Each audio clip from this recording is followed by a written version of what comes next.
Hey, it's Deborah from Garden Spots.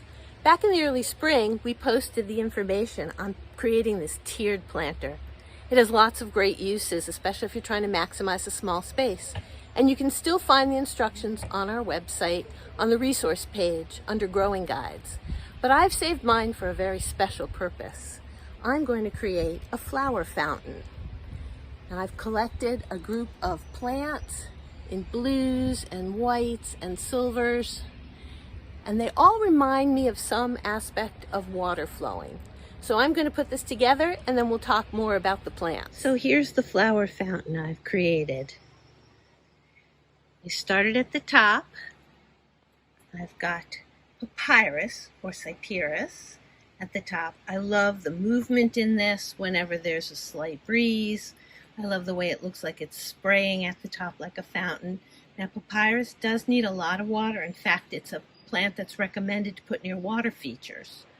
So I've amended the soil. I've added a third more cocoa coir. You could use peat moss. There's also a product online that's a crystal that additionally holds water. And before I started, I actually took a square of landscape cloth and put it in the bottom of the pot before I added the soil.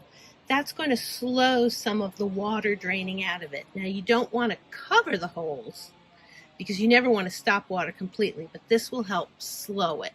And I did briefly consider using silver mound artemisia at the top. That also has nice movement. It looks a bit fountainy. This would be a very low maintenance plant.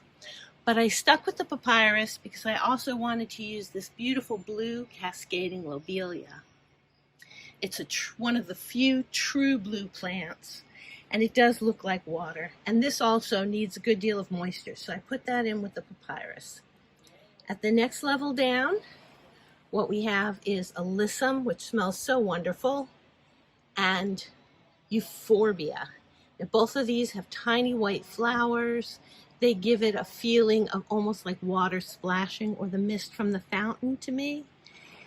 And these are both medium water plants. With euphorbia, like with the papyrus, you want to check which variety you're looking at because these can get quite tall. So I picked a shorter version, and the same with the papyrus. This is called Cleopatra. You don't want King Tut, which will get way too tall for this planter.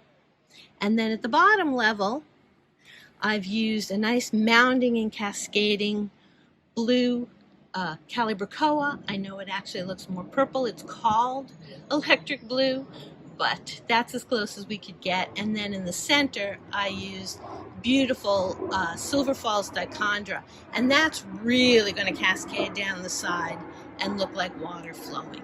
So right now, everything looks a little bedraggled. It just got planted.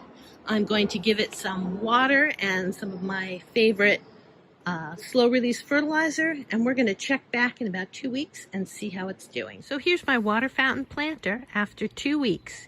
You can see my trick for keeping the papyrus wet enough has worked. It's doing quite nicely. The spillers, the lobelia, and the cali are starting to spill over the side and give that flowing effect. And I love the euphorbia, giving it that sparkling water splashing look. Now I have this in part sun. You might need different plants for full sun. The lobelia and the alyssum won't like full midday sun. But you can look for plants that make you think of water and movement and flowing and put together your own great water fountain planter.